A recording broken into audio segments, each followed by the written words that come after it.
Good morning, everyone. The elections are over and the American people have spoken. The former president, Donald Trump, will be the next president of the United States of America.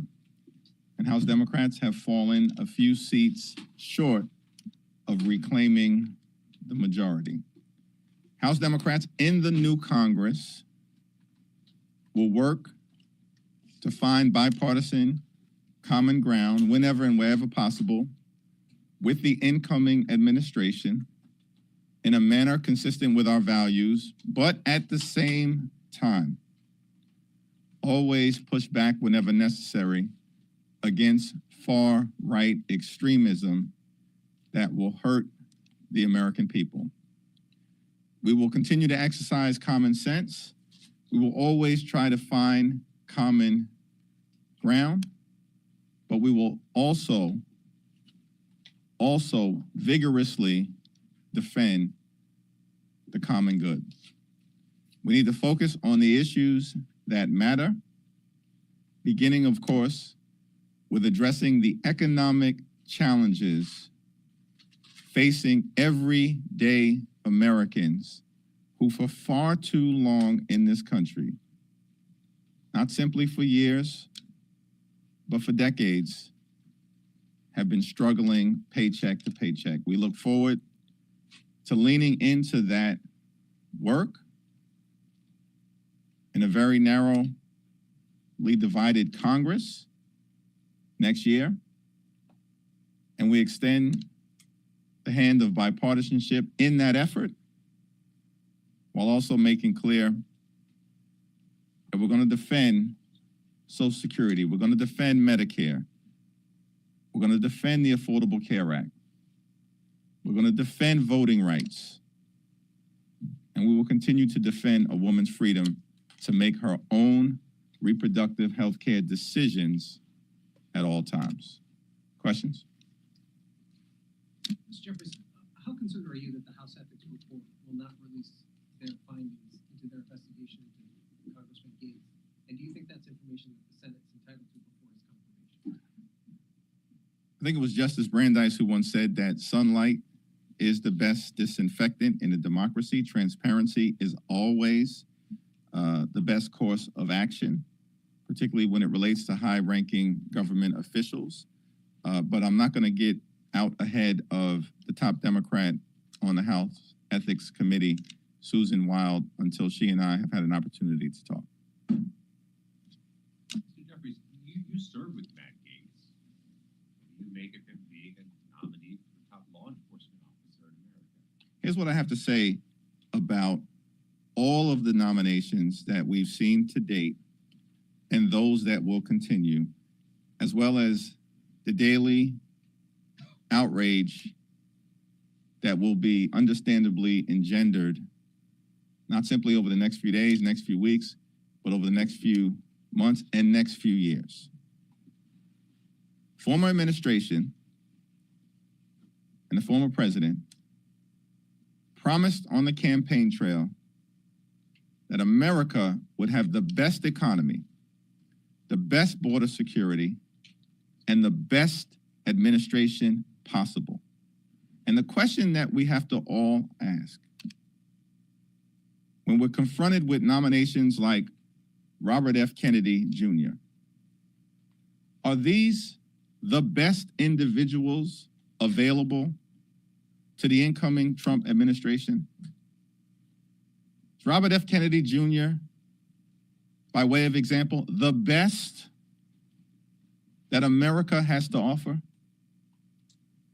Will he and others give us the best opportunity to make a difference in the lives of the American people? Or are there other people who are better qualified to do the jobs that need to be done on behalf of the American people? The American people spoke loudly and clearly in this most recent election. They want us to focus on the issues that matter and to come together to solve problems for hardworking American taxpayers, beginning with lowering costs for everyday Americans struggling to live paycheck to paycheck. Are some of these nominations a real path forward to solving problems for everyday Americans?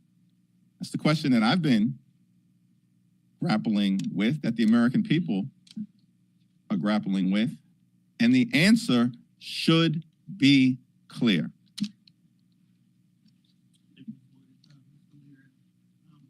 So you're aware of the brush fires in Brooklyn. There are fires in Connecticut, New Jersey, all the way down the East Coast. You often talk about fighting climate change. There's now been a Republican trifecta. Donald Trump has nominated Lee Zeldin, who I'm sure you're familiar with, to lead the EPA. Can you just talk about what the climate movement, what climate policy is going to look like this next Congress as it continues to be an issue that's top of mind along with the economy for a lot of Americans across the country?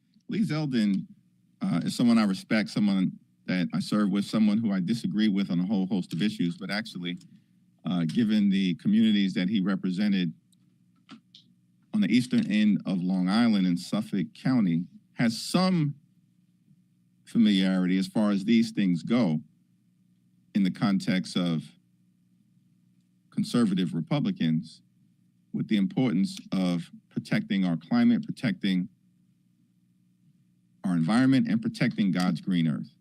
Hopeful that we will be able to find some common ground as it relates to combating the climate crisis with the fierce urgency of now. Clearly, we have a problem when you are seeing brush fires in places like Prospect Park, Brooklyn, and in other parts of the Northeast. We've seen extreme weather events later into hurricane season hit with greater intensity and devastate places like Florida and Georgia and North Carolina. The climate crisis is not a Democratic issue or Republican issue. It's an issue for the entire world to deal with in a meaningful fashion. And I'm hopeful that we will be able to do so and find the necessary common ground. As a result of the Inflation Reduction Act, which is one of the signature accomplishments of President Joe Biden, Vice President Harris, and Democrats in the Congress, who enacted the largest investment in combating the climate crisis in the history of the world, the jobs that are being created in terms of standing up a clean energy economy are disproportionately cited in red states and in small town America and in rural America and in ex-urban America. If the new administration truly is determined to stand up and improve the quality of life for hard-working American taxpayers and working class Americans, they should lean into supporting the clean energy economy and the wind and solar jobs that have been created in the heartland of America, not undermining it.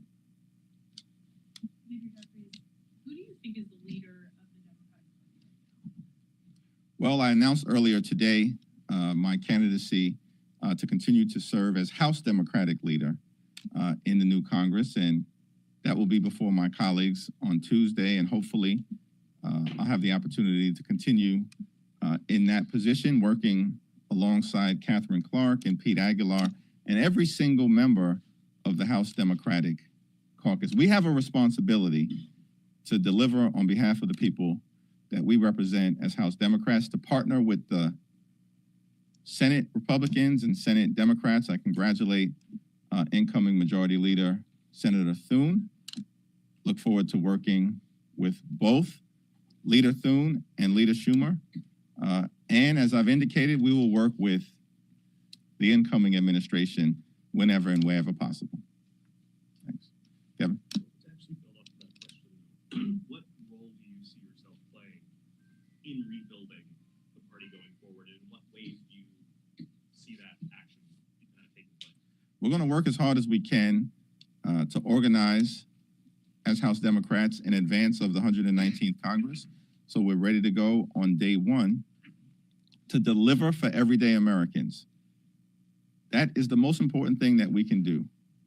Build upon the track record of accomplishments as a result of what President Biden and Vice President Harris have done over the last 4 years, and decisively address the challenges that remain. Clearly, we all have a responsibility to lower costs for everyday Americans.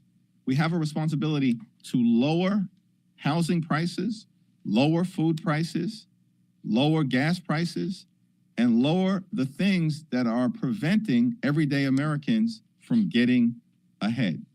The American dream has been under assault for decades as a result of a variety of different factors: poorly negotiated trade agreements, the outsourcing of good-paying American jobs, the decline of unionization, and the rise of automation, which has some benefits, but also costs everyday Americans good-paying jobs, particularly in the Great Lakes states and the heartland of America.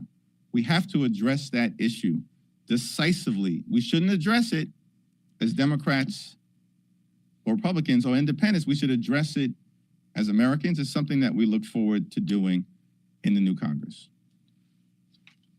Then I'll go over this side there. Republicans again have this narrow majority here repeatedly over the past couple of years. Your side has bailed them out, debt ceiling, government funding. What's that going to look like this time around, though, when you have President Trump, a Republican Senate? Will Democrats be more reluctant to assist, depending on the issue, saying, you guys have the majority, you think you're so smart, you figure it? We're going to do what we have to do on behalf of the American people, but it is an interesting question from the standpoint of the Republican claim that they've got this overwhelming mandate. House Democrats started the last Congress at 212. We'll start the new Congress no lower than 214, and we're still monitoring several races in California. 27 or 28 out of the 31 most vulnerable House Democrats have been reelected.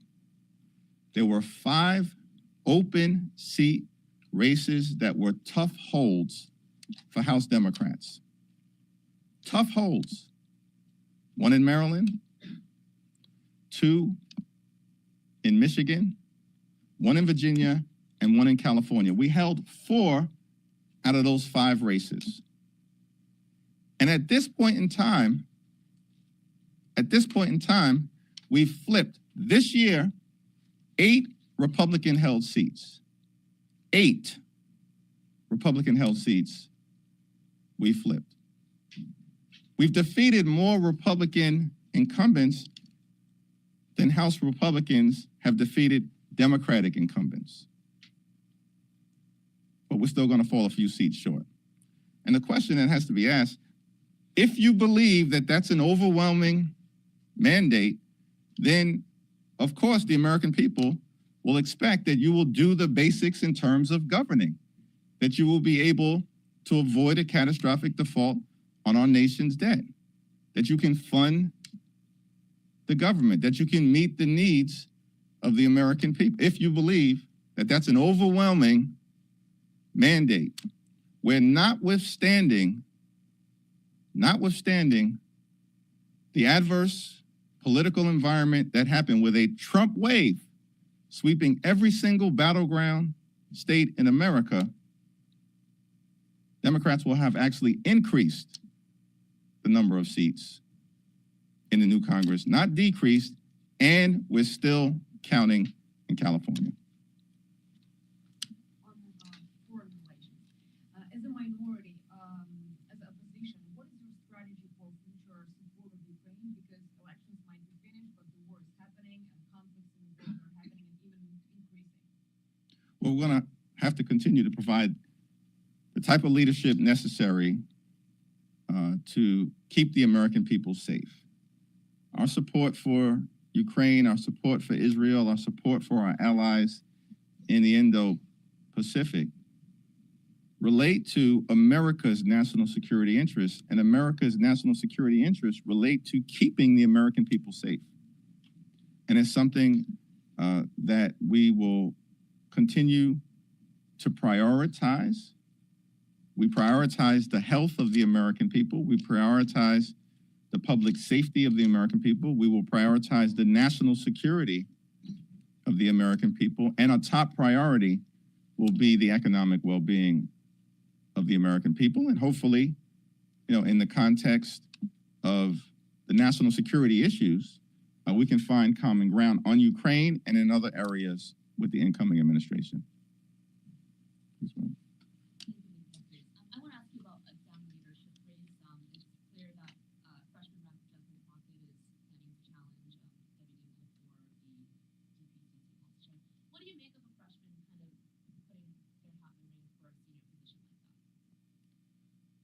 Haven't had an opportunity to speak with Jasmine at this point. I've worked closely with Debbie Dingell in the context of her leadership as the chair of the Democratic Policy and Communications Committee, and I think she's done a great job. As is the tradition, other House Democratic leaders don't get involved in leadership races, and it's not my plan to get involved in that leadership race.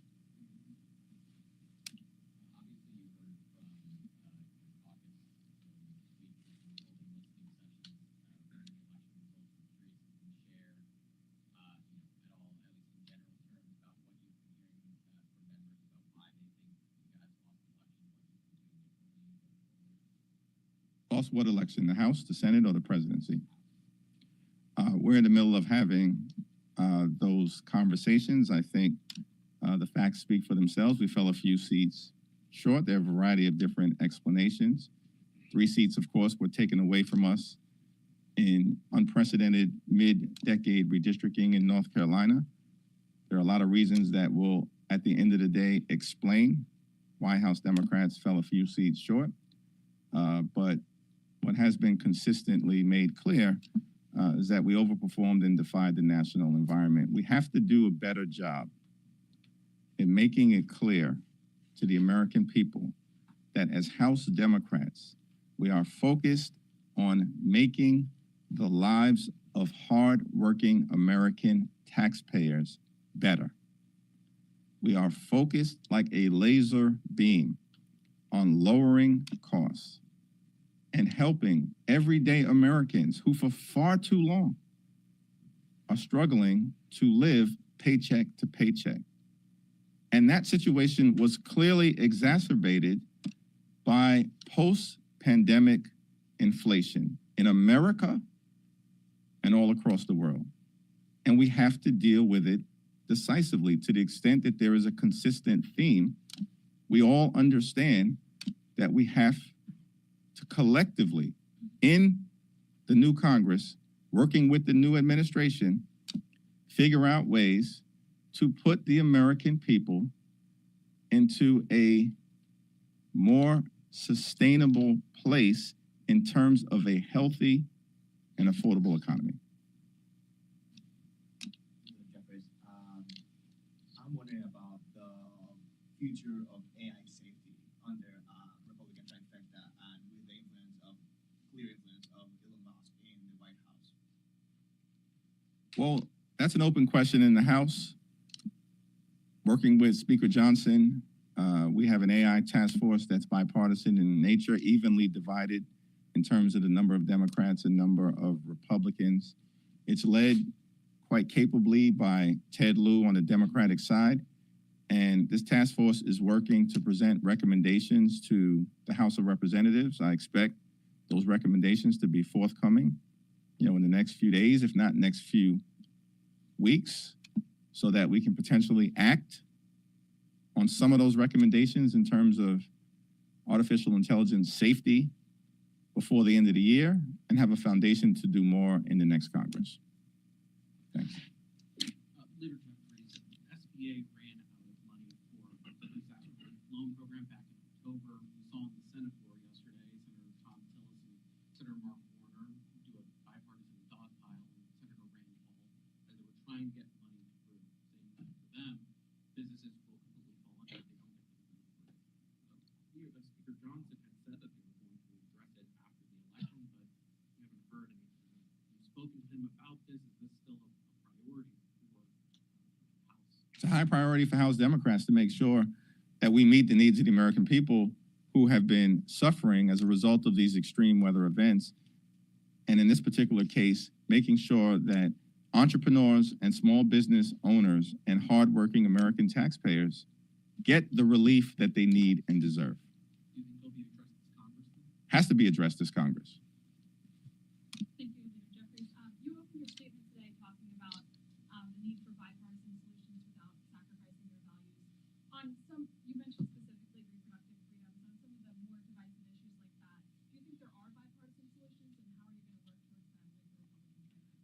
We're going to defend our values and our principles and the freedoms of the American people.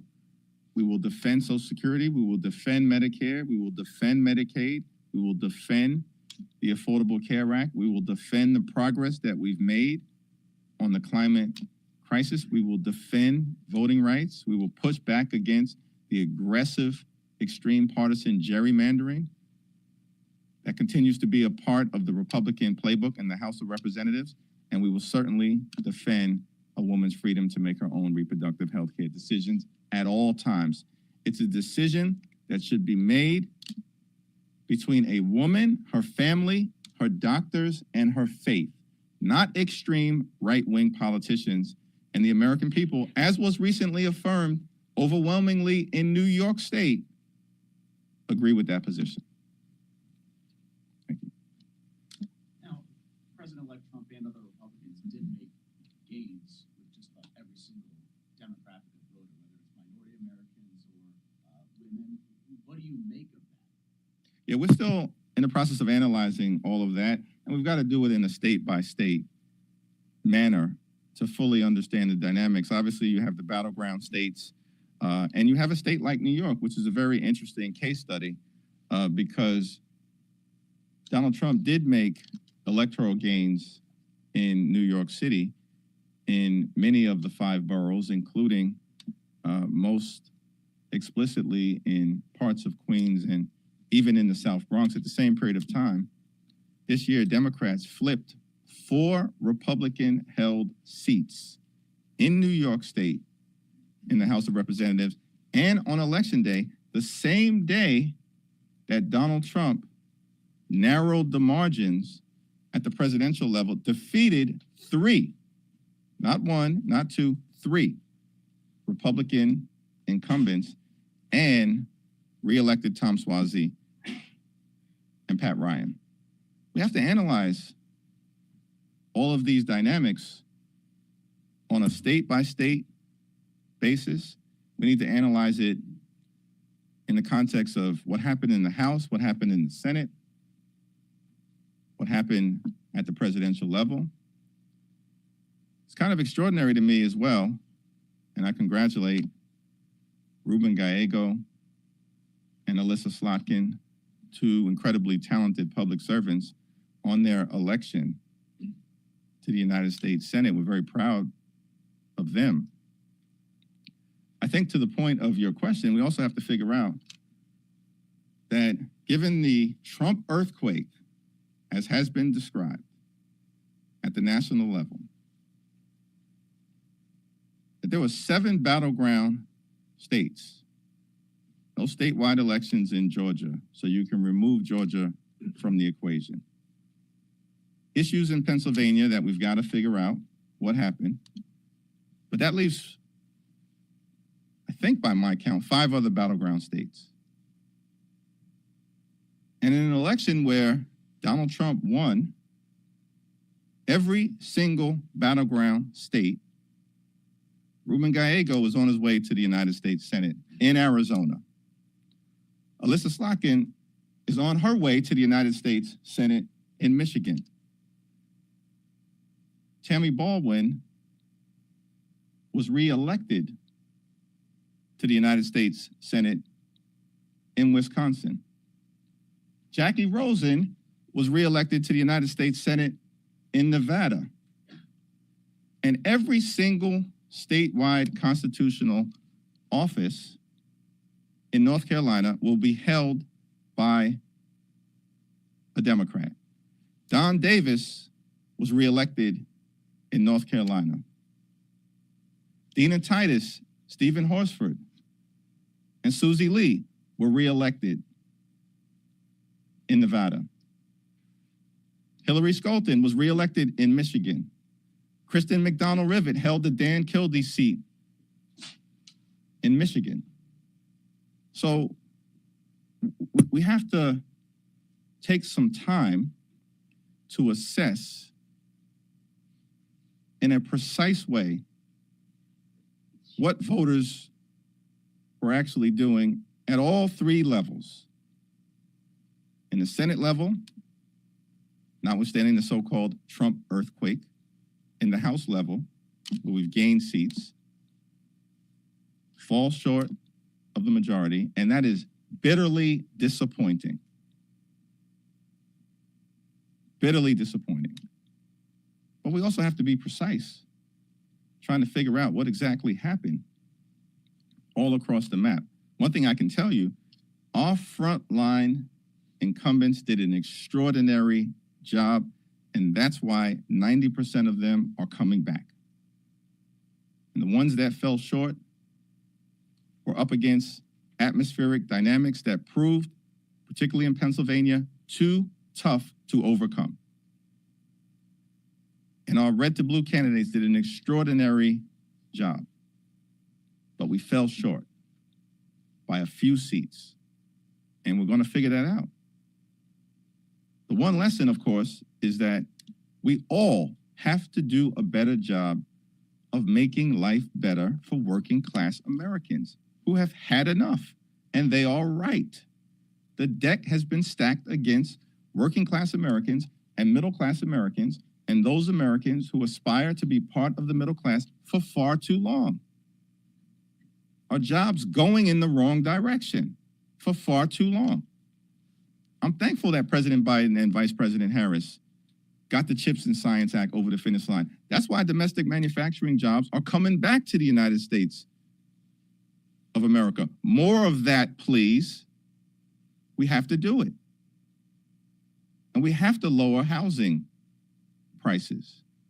Doesn't make any sense. It's not a New York City issue alone. It's not a San Francisco issue. It's not an LA issue. It's all across America. As I traveled to more than 30 states all across America, we got to do something about housing prices. Everyday Americans have had enough. They are correct. They are correct. When you work hard and play by the rules in the United States of America, you should be able to provide a comfortable living for yourself and for your family. Purchase a home, educate your children, have access to high quality health care, go on vacation every now and then, and one day retire with grace and dignity. That's the American dream.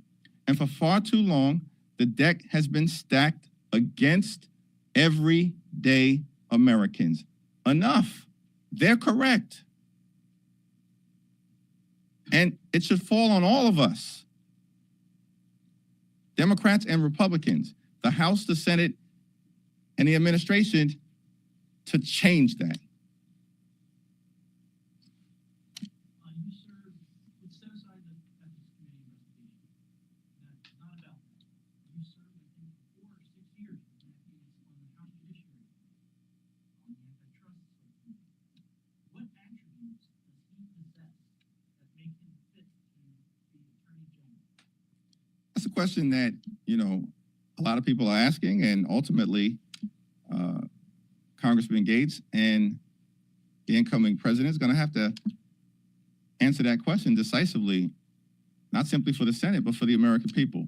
Now, I appreciate your question, Paul, but at the end of the day, here's what I'm not going to do for the next 2 years and the next 4 years. I'm not going to deal with, it's Tulsi Gabbard one day, then an hour later, it's Matt Gaetz, then the next day, it's Robert F. Kennedy Jr., and then he says something on X or on Truth Social, and then the people connected to him are doing something outrageous. No,